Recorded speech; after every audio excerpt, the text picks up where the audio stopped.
Buenas noches. Ante todo, quisiera agradecer al doctor Valdovinos y a la Asociación Mexicana de Neurogastroenterología por haberme invitado a participar en este evento. Me parece fantástico y los felicito por haber creado este organismo y estoy a la disposición para poder participar y ser un miembro activo de esta organización. Se me ha encomendado hoy hablar de novedades terapéuticas en el manejo del estreñimiento en niños y me voy a enfocar a las novedades principalmente farmacológicas. La parte más invasiva la va a hablar el doctor Rodríguez. Entonces, durante mi plática voy a revisar un poquito de los tratamientos existentes para hacer algunos puntos importantes y voy a mencionar los nuevos tratamientos, entender los nuevos mecanismos patofisiológicos y cómo han logrado ellos proporcionar nuevos tratamientos. Voy a revisar la eficacia y la evidencia en niños de estos nuevos tratamientos. Nada más para recordarles que el tratamiento de la constipación en los niños tiene varias partes. Después de remover el impacto fecal, tenemos que entrar a la fase de mantenimiento en la que queremos evitar la reacumulación de las heces. Y en esta fase utilizamos educación, modificación de la conducta y laxantes. Yo me voy a enfocar más a los laxantes. Hay muchísimos laxantes que se han utilizado, particularmente los osmóticos. Las soluciones a base de PEG han sido las más importantes recientemente. Y la pregunta primera es si hay evidencia de cuál es el más efectivo, y les puedo decir que hoy en día hay suficiente literatura para mostrar que las soluciones a base de PEG son mejores que el placebo y son equivalentes a la lactulosa y otros laxantes, pero que siguen teniendo algunas ventajas. De esta manera, la Sociedad Norteamericana de Gastroenterología Pediátrica, en sus guidelines, junto con la Sociedad Europea, sugirieron que el uso del PEG con y sin electrolitos debe ser la primera medicina que se debe utilizar. Sin embargo, como les mostré yo, las soluciones a base de PEG parecen ser superiores al placebo, a la lactulosa y a la leche de magnesia. Y muy importante, ha habido algunas preguntas si el PEG está asociado a neurotoxicidad. Y quiero decir que ya hay estudios, primero de eficacia y seguridad a largo plazo, que no mostraron asociación. Y este es un estudio reciente que midió los niveles de PEG en la sangre y mostró que realmente no hay evidencia de absorción. Es decir, no hay ninguna evidencia para sugerir que el PEG se absorbe y causa neurotoxicidad. Otros laxantes que se han recomendado es la lactulosa, que también debido a los estudios es equivalente a estudios de primera línea, y basado en la experiencia de los que estuvieron en las guidelines, la utilización de leche de magnesia, aceite mineral y estimulantes se deben considerados como un laxante adicional o de línea secundaria.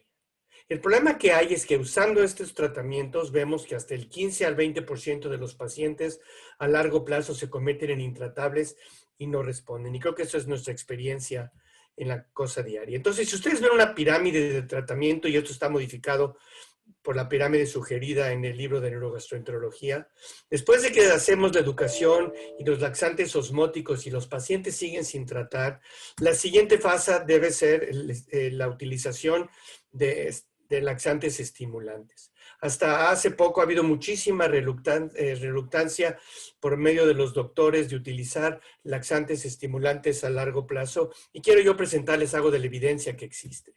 El que más se ha utilizado y estudiado es el bisacodilo, que es convertido en las enzimas intestinales al BHPM, como pueden ver aquí, y esta molécula tiene un efecto antiabsortivo, también secretorio, y aumenta el contenido de agua y un efecto prokinético directo.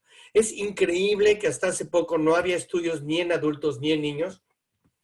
Y el primer estudio placebo controlado en adultos, pueden ver 247 pacientes con Dulcolax, con bisacodilo y 121 sin, 4 semanas a 10 miligramos, mostró por primera vez que el bisacodilo era mucho más efectivo que el placebo en el tratamiento de la constipación. En niños no tenemos estudios controlados, pero un estudio reciente publicado por mí, el doctor Rodríguez y la doctora Bonilla, una revisión retrospectiva de 164 pacientes en nuestra institución, mostró que el uso del bisacodilo agregado a pacientes que no han respondido a laxantes osmóticos fue muy eficaz y el número de evacuaciones aumentó de 2 antes del bisacodilo a 4. Lo más importante, como pueden ver en esta curva, pudimos quitar el bisacodilo después de un tiempo y no es de que los niños se volvieron tan dependientes al bisacodilo. Entonces concluimos que es un tratamiento efectivo, bien tolerado, a largo plazo y en la mayoría de los pacientes se puede reducir. De esta manera nuestra recomendación es que nadie llegue a medicinas más novedosas o inclusive a estudios más invasivos como motilidad colónica si no han tratado un tratamiento con bisacodilo primero. Sin embargo, a pesar del tratamiento con bisacodilo, más de la tercera parte de los pacientes continúan sin respuesta. Entonces ahí es donde han surgido los agentes terapéuticos más novedosos. Estos están basados en el entendimiento más de la fisiología. Si ustedes pueden ver, aquí tenemos el músculo, la mucosa.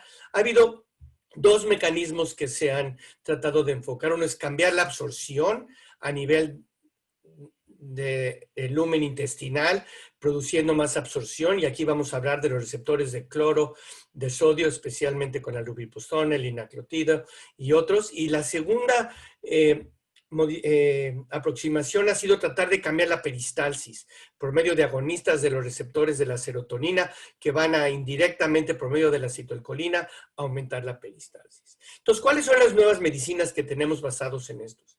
Cambiar la absorción ha sido la cosa más novedosa. Hay dos tipos de medicinas. Si ustedes ven la fisiología normal, los receptores y mecanismos del sodio hacen que el sodio se aumente y el agua va del lumen hacia la cosa vascular.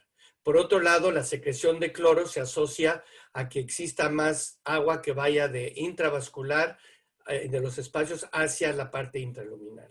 Entonces, si ustedes pudieran construir medicinas que afectaran la secreción de sodio, de cloro, aumentando el agua en el lumen intestinal, o por otro lado disminuyeran la absorción de sodio para que hubiera más agua, tendríamos nuevos medicamentos. Y estos son los que existen. Existe la lubipostona, que es un agonista de los canales de cloro. Como pueden ver aquí, es un agonista del canal C2 de cloro y aumenta la secreción de cloro. En la misma familia de secretagogues tenemos la linaclotida y la plicanatida, que son agonistas del CGMP, que por medio del aumento del CGMP van y estimulan a la conductancia, también aumentando el cloro por medio del SCFTR, que es el gen de la fibrosis quística, el receptor de la fibrosis quística, perdón. Y al mismo tiempo tenemos la medicina como el tenapanor, que ha disminuido la absorción de sodio por medio de inhibir el receptor de sodio, aumentando la secreción intestinal. Entonces, ¿cuál es la evidencia de que estos secretagogos realmente funcionan?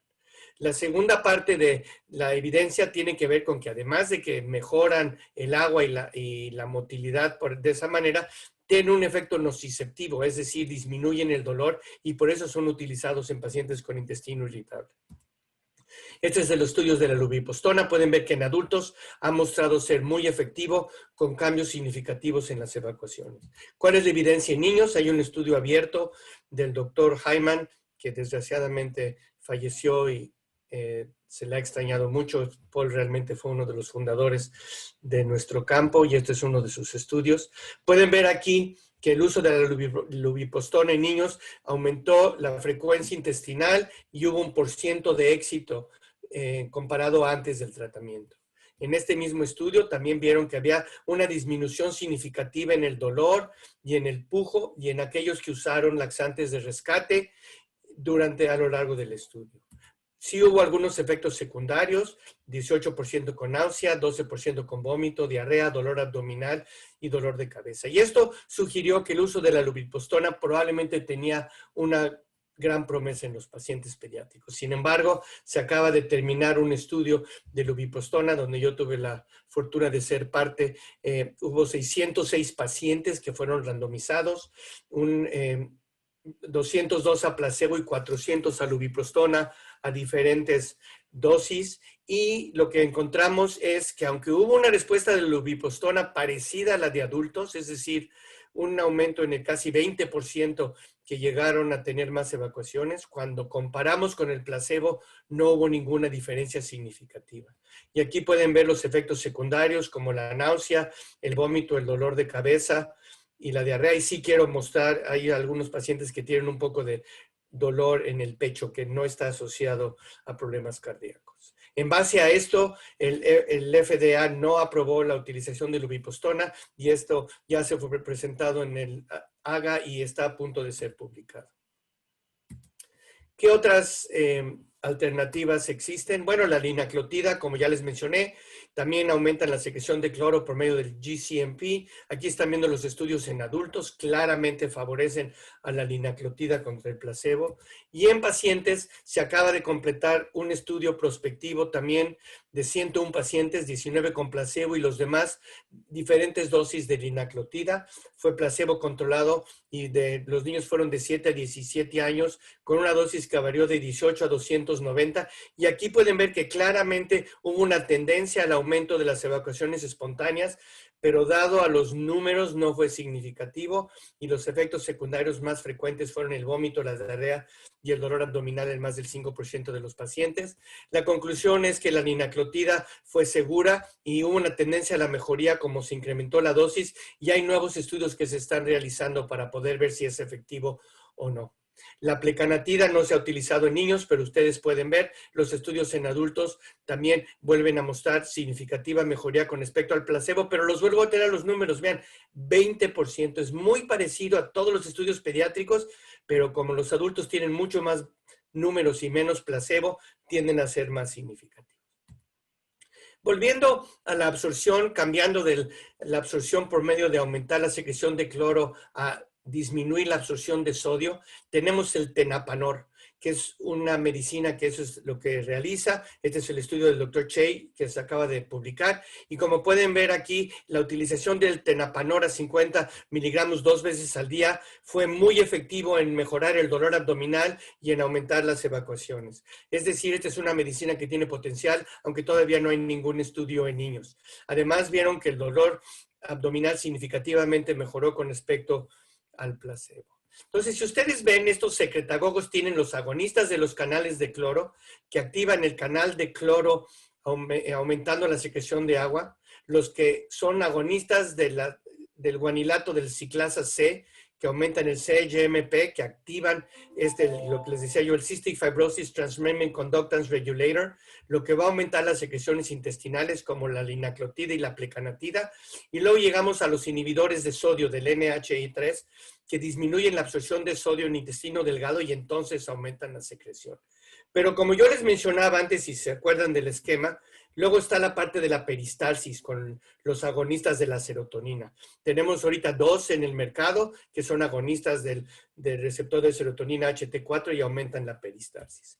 La que más se ha estudiado y que existe ya en el mercado en Estados Unidos es la prucaloprida. Este es el estudio de 620 pacientes del doctor Camilleri. Ustedes pueden ver cómo la prucaloprida fue más efectiva que el placebo en lograr una respuesta. Vuelvo a lo mismo, vean el porciento de pacientes que mejoraron, 25. No, o sea, todas estas medicinas tienen una eficacia terapéutica que es baja, pero fue más eficaz que el placebo. En niños hubo un estudio abierto de 37 niños, aquí están viendo la dosis y pueden ver que en este estudio en particular, la administración de prucaloprida fue más efectiva que el tratamiento anterior en producir un incremento en los cantidades de heces. Sin embargo, un estudio placebo controlado en niños realizado por el Dr. Benigna en Ámsterdam, niños de 6 meses a 18 años, con 25% de los niños menores de 4 años, mostró que en 213 pacientes randomizados, 106 a prucaloprida y 107 a placebo, no hubo una diferencia significativa en la respuesta a la prucaloprida. Si ustedes ven aquí, volvemos a lo mismo, la prucaloprida fue aproximadamente 18 a 19%, el placebo fue casi del 14%. Y pueden ver aquí que sí hubo diferencias no significativas en el número de evacuaciones y en los otros síntomas, pero en realidad estadísticamente la prucaloprida otra vez no fue más efectiva que el placebo. Y la otra medicina que se ha utilizado en pacientes pediátricos, que es el Tegaserot, que está regresando al mercado americano, ya fue aprobado por el FDA, pero todavía no está fácilmente accesible. Este es un estudio abierto de 42 pacientes del grupo del doctor Di Lorenzo, donde mostró que la administración del Tegaserot fue muy efectiva en pacientes antes y después del Tegaserot, en un estudio abierto, en aumentar la cantidad de evacuaciones y en mejorar el dolor. Entonces, el Tegaserot es otra de las medicinas que tenemos. ¿Cuál es la diferencia con adultos? Bueno, probablemente la diferencia es que en niños el problema es más heterogéneo, varía de acuerdo a la edad, no es lo mismo un niño de 2 años que un adolescente de 15 años. La patofisiología es diferente, no solo la fisiología intestinal, el tránsito, la función pélvica y especialmente el comportamiento o lo que llamamos el withholding behavior, que son muy importantes. Los puntos de éxito y de diseño son diferentes, los estudios pediátricos tienden a tener menos pacientes, hay que tomar en cuenta el desarrollo, es decir, no tenemos suficientes instrumentos validados para poder decidir qué es una evacuación espontánea en niños que se considera suficiente como los adultos, ya que los niños son más pequeños. Tenemos el problema de la incontinencia, que en general no es un problema de los adultos, pero en niños siempre la incontinencia fecal es parte del outcome. Y finalmente, el efecto del placebo, que en niños tiende a ser más alto. Habiendo dicho esto, estos nuevas medicinas deben utilizarse en pacientes intratables de acuerdo a la patofisiología. Y nada más para mover a la siguiente parte, recordarles entonces que si ustedes ven la clasificación de los laxantes en pediatría, tenemos ya no solo los osmóticos y los estimulantes, sino hoy en día estamos con los prosecretorios o secretagogos, como la lubiprostona, el linaclotida, la plecanatida, y vamos a tener el tenampor, y luego los que estimulan la serotonina, como la flucolaprina.